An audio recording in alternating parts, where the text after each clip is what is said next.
আচ্ছা, বিসমিল্লাহির রহমানির রহিম। লাস্ট ক্লাসে আমরা হচ্ছে স্ট্যাটিক ওয়েবসাইট এবং ডাইনামিক ওয়েবসাইট পড়ছিলাম, বাট ওয়েবসাইট গুলো কেমন দেখতে সেটা বুঝি নাই। দেখি, এইটা যে এখন যে ওয়েবসাইটটাতে আছি এটা একটা স্ট্যাটিক ওয়েবসাইট।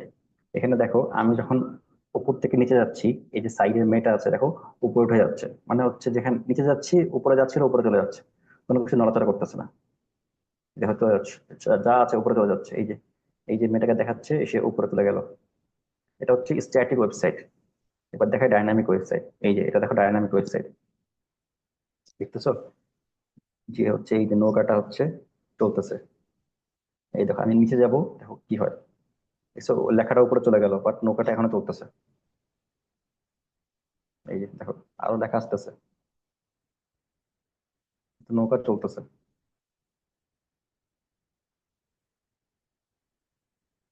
এটা হচ্ছে আমার ডাইনামিক ওয়েবসাইট। এই দেখো, ছবি আসলো একটা। এই ওরে,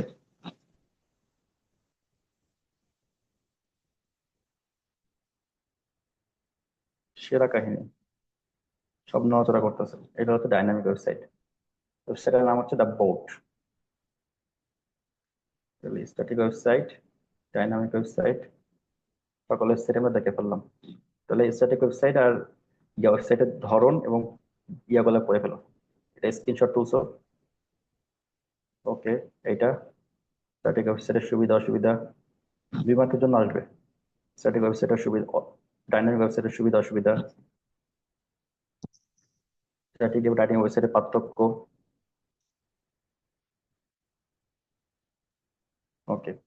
এরপরে আমরা দেখবো হচ্ছে ওয়েবসাইট স্ট্রাকচার, মানে একটা ওয়েবসাইট যে দেখলাম স্ট্রাকচার কি ধরনের ওয়েবসাইট হতে পারে। এইটা, এখান থেকে তুমি নাম্বারের কোশ্চেনের অ্যান্সার করতে পারবা এবং কিছু এমসিকিউ পাইতে পাইতে পারো। দেখো, ওয়েবসাইটের কাঠামো বলতে ওয়েবসাইটের পেজগুলো কিভাবে একে অপরের সাথে যুক্ত থাকবে সেইটা। একটা ওয়েবসাইটে 10টা পেজ আছে, 10টা পেজ একটা একটার সাথে কিভাবে যুক্ত, মানে কিভাবে লিঙ্ক করা ওয়েবসাইটের সাথে একটার সাথে একটা, সেটাই হচ্ছে তোমার হচ্ছে এই ওয়েব স্ট্রাকচার, ওয়েবসাইটের কাঠামো। এটাকে তুমি অনেকটা এই যে টপোলজি পড়ছিলাম ওটার সাথে মিলাইতে পারো। মিলাই, তাহলেই হবে। যেমন ট্রি বা হায়ারিকাল, ইংলিশ নামটা মনে রাখো, ট্রি বা হায়ারিকাল কাঠামো। এটা দেখতে অনেকটা গাছের মতো। লিনিয়ার বা সিকোয়েন্স, এটা একটা। নেটওয়ার্ক বা ওয়েব লিঙ্কড, একটা হচ্ছে হাইব্রিড। সবচেয়ে ইম্পর্টেন্ট হচ্ছে এইটা, সবচেয়ে বেস্ট, সবচেয়ে ভালো, এবং আর সবচেয়ে খারাপ হচ্ছে নেটওয়ার্ক। এখান থেকেই তুমি হচ্ছে নাম্বার প্রশ্নের সৃজনশীল অ্যান্সার করতে পারবা। স্ক্রিনশট নাও, এটা হচ্ছে ইম্পর্টেন্ট। হাইব্রিড, তারপরে ট্রি, তারপর লিনিয়ার, তারপর নেটওয়ার্ক। তুমি যদি বুঝতে না পারো, তোমার তোমার যদি থাকে হাইব্রিড আর লিনিয়ার, তুমি হাইব্রিড নিবা। তুমি যদি বুঝতে, ধরো তোমার দেওয়া আছে ট্রি আর নেটওয়ার্ক, তুমি কোনটা বাছাই করবা? তাহলে বাছাই করবা কোনটা? ট্রি। ওকে, স্ক্রিনশট নিছো? পরের পেজে যাই। এখন সবগুলোর কাঠামো তো দেওয়া আছে, এখন সবগুলো হচ্ছে আকার আকৃতি কেমন এটার উপর ডিপেন্ড করবে। যেমন লিনিয়ার সিকোয়েন্স, দেখো একটার সাথে আরেকটা, একটা পেজের পরে আরেকটা পেজ যুক্ত আছে, এই জন্য তাকে লিনিয়ার বলতেছে, মানে পরপর। এই যে একটা পেজ, এই পেজের সাথে সাথে পাশে আরেকটা যুক্ত, তার পাশে আরেকটা যুক্ত, তার পাশে একটা যুক্ত। মানে এখান থেকে, এখান থেকে এই 1 নাম্বার থেকে যদি 4 নাম্বারে যেতে চাই, 1 নাম্বার থেকে যদি 4 নাম্বারে যেতে চাই, আমাকে যাওয়া লাগবে 1 নাম্বার থেকে, সরি, 1 নাম্বার থেকে যদি 4 নাম্বার যাইতে চাই, আমাকে আগে 1 নাম্বার থেকে 2 নাম্বারে যাওয়া লাগবে, 2 নাম্বার থেকে তারপর 3 নাম্বারে যাওয়া লাগবে, 3 নাম্বার থেকে তারপর 4 নাম্বারে যাওয়া লাগবে। সিমিলার, যদি আমি ধরো 3 নাম্বার থেকে 1 নাম্বারে যাইতে চাই, তাহলে 3 নাম্বার থেকে 2 নাম্বারে যাওয়া লাগবে, 2 নাম্বার থেকে 1 নাম্বারে যাওয়া লাগবে। স্ক্রিনশট নাও। ওকে। এরপরে আছে হচ্ছে নেটওয়ার্ক বা ওয়েব লিঙ্ক কাঠামো, মানে হচ্ছে মাঝখানে একটা থাকবে। এটা হচ্ছে, আগেরটা বললাম লিনিয়ার বা সিকোয়েন্স, এবার হচ্ছে নেটওয়ার্ক, মানে মাঝখানে একটা আছে আর সবগুলোর সাথে সবগুলা কানেক্টেড। এখানে হচ্ছে সবগুলোর সাথে সবগুলা কানেক্টেড। আমরা যদি তুলনা করে পড়তে চাই, আমরা যে মেশ পড়ছিলাম না, মেশ টপোলজি মতো। প্রতিটি ওয়েবসাইট, ওয়েব পেজ অপর সবগুলো এবং সর্বাধিক ওয়েব পেজের সাথে সরাসরি যুক্ত থাকে। এটা হচ্ছে হোম পেজ, মাঝখানেরটা, এবং এই সবগুলো যেমন একের সাথে দুই কানেক্টেড দেখো, আবার একের সাথে চারও কানেক্টেড, আবার একের সাথে তিনও কানেক্টেড, আর একের সাথে 5 কানেক্টেড হচ্ছে হোম পেজের মাধ্যম দিয়ে। স্ক্রিনশট নিছো? ওকে। এরপরে হচ্ছে ট্রি বা হায়ারিকাল। সেম, ট্রি যেমন পড়ছিলাম না, ট্রি টপোলজি, ওই যে ওইটাই। এখানে হচ্ছে মেইন যেটা সেটা হচ্ছে হোম পেজ। ওয়েবসাইটের মেইন হচ্ছে হোম পেজ। এই যে হোম পেজ, হোম পেজ, বাকি হোম পেজ থেকে আস্তে আস্তে চলে যাচ্ছে। যেমন এটা ধরো চ্যাপ্টার 1, এটা চ্যাপ্টার 2, এটা চ্যাপ্টার 3। তারপর চ্যাপ্টার 1 এর মধ্যে এই কটা টপিক আছে, চ্যাপ্টার 2 এর মধ্যে এই কটা টপিক আছে, চ্যাপ্টার 3 এর মধ্যে এই কটা টপিক আছে। এটা হোম পেজ, এগুলোকে বলা হচ্ছে সাব পেজ। মানে একটার ভিতরে একটা থাকলে সেটাকে সাব বলে। আচ্ছা, স্ক্রিনশট নিছো? ধরো এই যে স্ক্রিনশট নাও। ওকে। তারপরে কি? আচ্ছা, লিনিয়ার পড়ে ফেলছি, নেটওয়ার্ক পড়ে ফেলছি, ট্রি পড়ে ফেলছি। আরেকটা আছে কি হাইব্রিড। হাইব্রিড মানে যে কোনো দুইটা কানেকশন। এবার কয়েকটা উদাহরণ দেওয়া আছে, দেখো। যে একটার পর একটার পর একটা, তারপর একটা গেছে, তার মানে লিনিয়ার এটা। মাঝখানে একটা হোম পেজ আছে, তাছাড়া সবার সাইডে সাইডে যতগুলো চলে গেছে। একটা হোম পেজ থেকে বাকিগুলো চলে গেছে। এটা দেখতে অনেকটা হচ্ছে এই যে নেটওয়ার্কের মতো হইলেও নেটওয়ার্ক না। কেন নেটওয়ার্ক না? কারণ এইখানে পেজ 2 এর সাথে পেজ 1 এর কোনো কানেকশন নাই, পেজ 2 এর সাথে পেজ 4 এর কোনো কানেকশন নাই, এগুলো নাই। এই জন্যটাকে ট্রি বলতেছি। স্ক্রিনশট নাও। ওকে।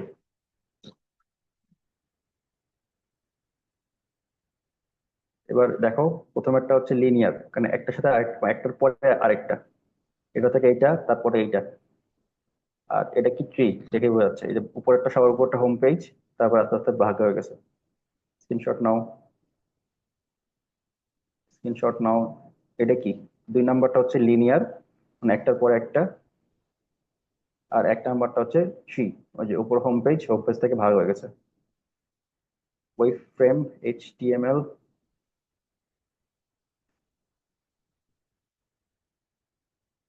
আচ্ছা, ওয়ার ফ্রেম।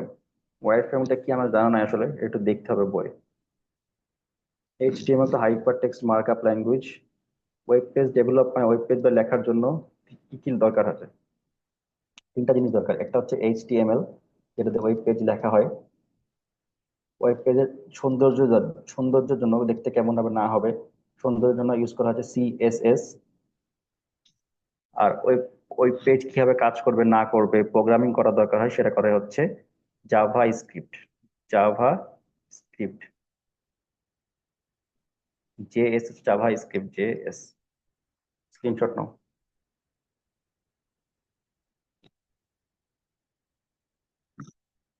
আচ্ছা, এবার আসবো হচ্ছে এইচটিএমএল। এই যে ফাইল গুলা বলছিলাম না, ডট। এবার দেখো এটাই, এই যে জেপিইজি, এটা হচ্ছে ছবি।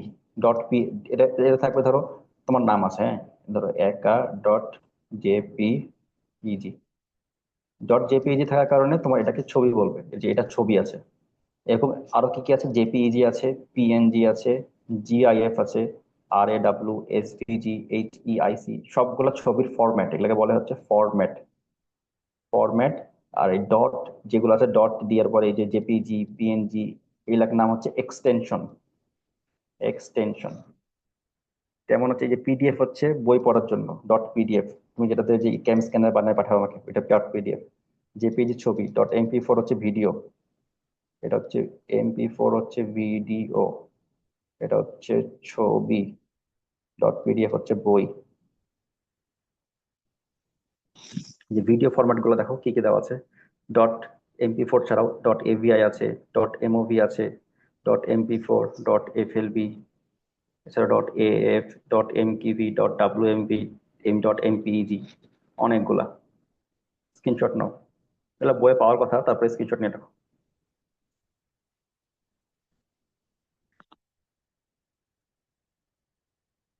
এইচটিএমএল গেল।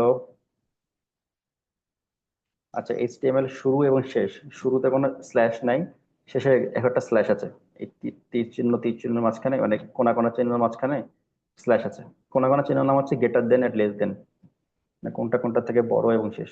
যেমন এখানে দেখো কলা গাছ না কি লিখে আছে, কলা গাছ নাকি, এটা হচ্ছে শুরু, এবং এখানে স্ল্যাশ দেওয়া আছে, তার মানে এটা হচ্ছে শেষ।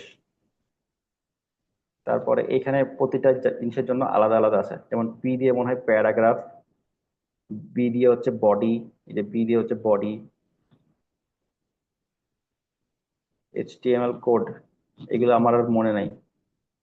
এখানে তোমার এইচটিএমএল কোড তো পড়াবো না, শুধু দেখাবো হচ্ছে আর কোনটা দিয়ে কি বোঝায়, এগুলো কি এখানে আছে কিনা দেখতে হবে। এই যে হেড, বডি, আচ্ছা এটা আমি তোমাকে দিব, সমস্যা নেই। H1 2 3 4 এগুলো হচ্ছে হেড, মানে H1 হচ্ছে সবচেয়ে বড় লেখা, H2 হচ্ছে ছোট। হেডিং ট্যাগ মানে একটা টপিক শুরু করলে দেখো না সবার প্রথমে নাম দেওয়া থাকে, চ্যাপ্টারের নাম বড় করে, সেটা হচ্ছে H1। তারপর যেটা ছোট থাকে একটু সাইজ ছোট, সেটা হচ্ছে H2। এটা হচ্ছে বোঝা যায়, সাইজ গুলো বোঝা যায়। লাইন ব্রেক, লাইন ব্রেকের জন্য BR বা HR। আচ্ছা এখানে কোনটা কি বুঝায়, কি কি আছে, এগুলো হচ্ছে ট্যাগ, এগুলোকে ট্যাগ বলে। ট্যাগ গুলো হচ্ছে এই যে থার্ড ব্র্যাকেটের মধ্যে, থার্ড ব্র্যাকেট বলছে এই যে এগুলোর মধ্যে যেগুলো থাকে যা আছে সেগুলোকে ট্যাগ বলে। যেমন পি দিয়ে মনে হয় প্যারাগ্রাফ বোঝায়, এইচ দিয়ে হচ্ছে হেড, হেডিং ট্যাগ। তারপরে হচ্ছে আই দিয়ে হচ্ছে ইটালিক, মানে লেখা একটু লেখা একটু বাঁকায় যায়, এরকম।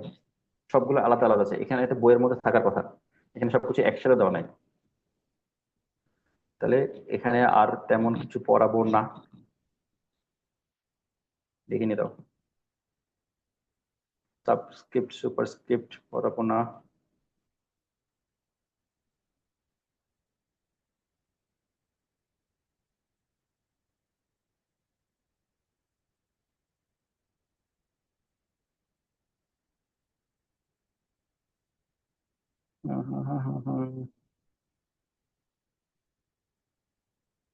Attribute, anchor tag, list, order list, এগুলো কিচ্ছু পড়াবো না।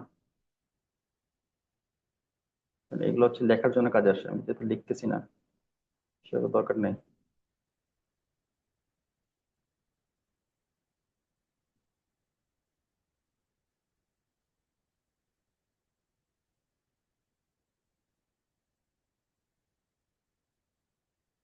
টেবিল করা, না, এগুলো পড়তে হলে বছরের শুরু থেকে পড়া লাগে, আসলে লাস্টে এসে পড়াটা টাফ, মনে থাকবে না তখন।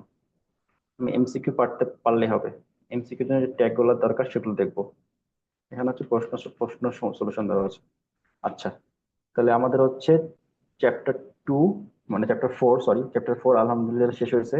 এখন চ্যাপ্টার 4 এর মধ্যে শুধুমাত্র বাকি আছে হচ্ছে আমার ইয়াগুলা, মানে কোন ট্যাগ দিয়ে কি বুঝায়, এটা হচ্ছে বইয়ের মধ্যে থাকার কথা।